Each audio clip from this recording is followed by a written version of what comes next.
Good evening, everyone. My name is Kelly Langenberg. I'm the Education Director for the Chamber Music on the Fox, and I'm so happy that Sarah and Mark asked me to perform this concert for you this evening from my living room. We're going to have a variety of pieces on the program tonight, which is only going to be about 20 minutes long.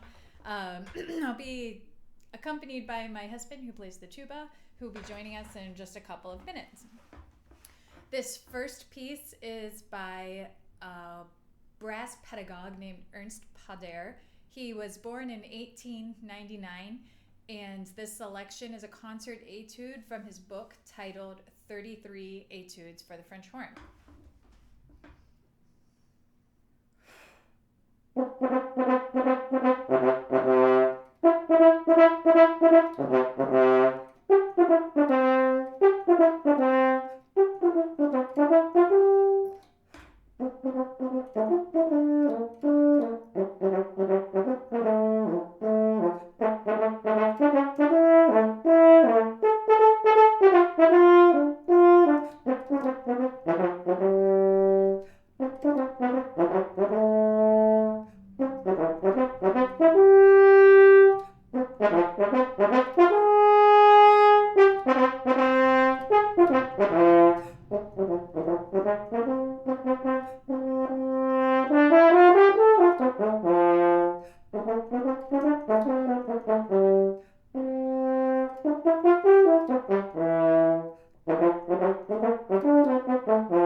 All right. Guess the problem with doing a live concert from your living room is that there's no moment where you can be off stage to empty out the spit that gets into your instrument. But that's all right. That's part of the game. So the next piece that I'm going to play for you is another etude by a different composer. And this composer, maybe a little bit more, had a wider variety of interests. He was an organist. He was interested in composition. He did quite a bit of conducting. And he was also a very celebrated horn player during his time. Henry Kling was his name. He was born in 1842 and he died in 1918. And he did a lot of promotion of the valved horn. So he would have lived in a really interesting time in the history of horn, where a lot of horn players were moving from natural horn or hand horn technique, where you changed the pitch with your right hand, to the valved horn, which is kind of a new invention. And he was definitely a promoter of that, just getting people used to the valved system. So he wrote a really popular book on playing valved horn. This particular etude is well known and loved among horn players as the low horn Kling Etude, or the Kling low horn etude. and it really expresses and experiences the beauty of the low register of the French horn. That doesn't tend to be the register that a lot of composers write for, because there's a lot of glory in the upper register of the horn, but there's also this beautiful, less explored melodic part of the instrument that maybe the sound doesn't travel that well, so it's not used that often, but it can definitely be very lyrical. So this is the Low Horn Etude by Henry Kling.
All right, so now I'm going to bring my first guest performer in for this evening's concert, who's actually been sitting in the audience right back here. And he's going to accompany me on a Mozart horn concerto. Mozart he completed 4 horn concertos, and he began a 5th, which is just a fragment, because he wasn't able to complete it in his short lifetime of 36 years. And really, I think one of the only reasons that we have so much great solo repertoire from Mozart is because he had a very good personal friend who played horn and often unabashedly asked Mozart to write solos for him. So we've ended up with this wonderful, absolutely gorgeous collection of 4 complete concerti, plus a lot of other smaller pieces as well for horn. So this particular arrangement is not Mozart's arrangement. This is an arrangement by a colleague of mine named Pete Jurasik, who lives just on the south side of Chicago. And this is the arrangement of the inner movement, the slower second movement called the Romanza, from Mozart's Horn Concerto number 3.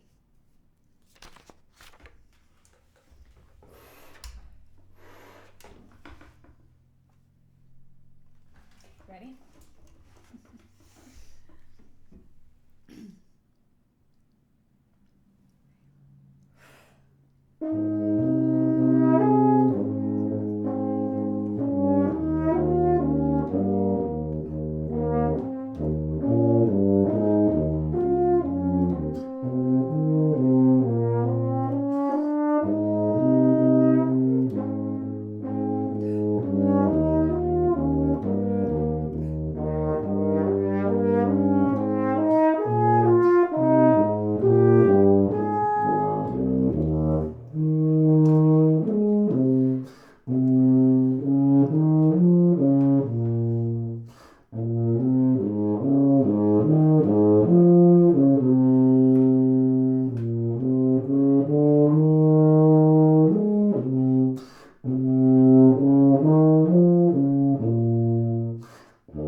very much. I'm going to go do Come what back. tuba players do and take a break while everybody else works. Come back in a few minutes. All right, one more piece for solo horn, and then we'll have Jim come back in for a little jazz. Jacques-François Gallet was clearly a French composer and a French horn player who played the French horn. How many times can I use the word French in one sentence? His etudes and preludes are well known and also beloved by horn players. He was born in 1795 and he died in 1864 in Paris. So this is just an etude by Gallet, maybe not as well known as some of his other pieces, but one that I enjoy playing. It's the only word in the music is firamente, so fiery and allegro.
To our last piece on the program. This is a really fun piece by Lowell Shaw. Lowell Shaw is a composer who wrote a lot. He really wanted to advocate for horn players getting more comfortable with jazz and the types of articulations and note lengths that you would play in jazz, which are a little bit different from what you would play in classical music, clearly a very different style. So he's quite famous in the horn community for writing fripperies, which are duets in a jazz style for two, tripperies. He wrote quipperies, and maybe lesser known are the pieces that he wrote for solo horn as well that are just basically like etudes to help practice that jazz style. This was a piece that he wrote that was actually a handout at a horn presentation that he gave on practicing these etudes, and he decided to write a book of bassline accompaniments to go along with these so they could be performed as well. So this piece is called Just Desserts, Frippery Style, number 1. I'm taking a little sip of my water.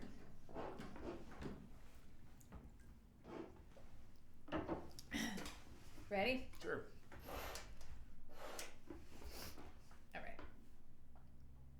1, 2, 1, 2, 3.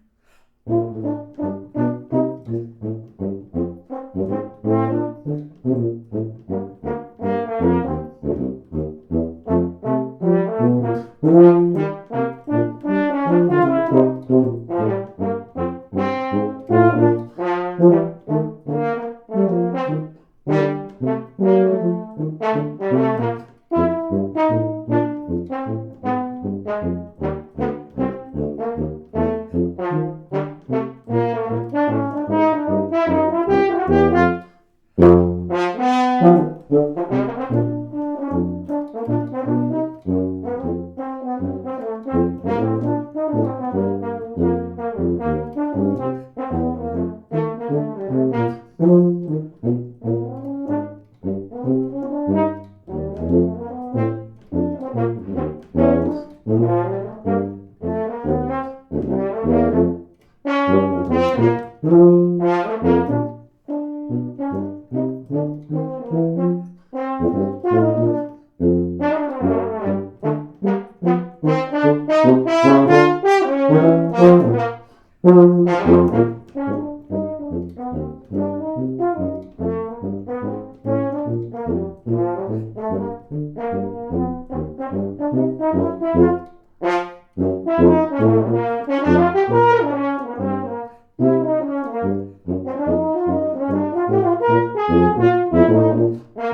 right, everyone. Thanks so much for attending and have a great evening.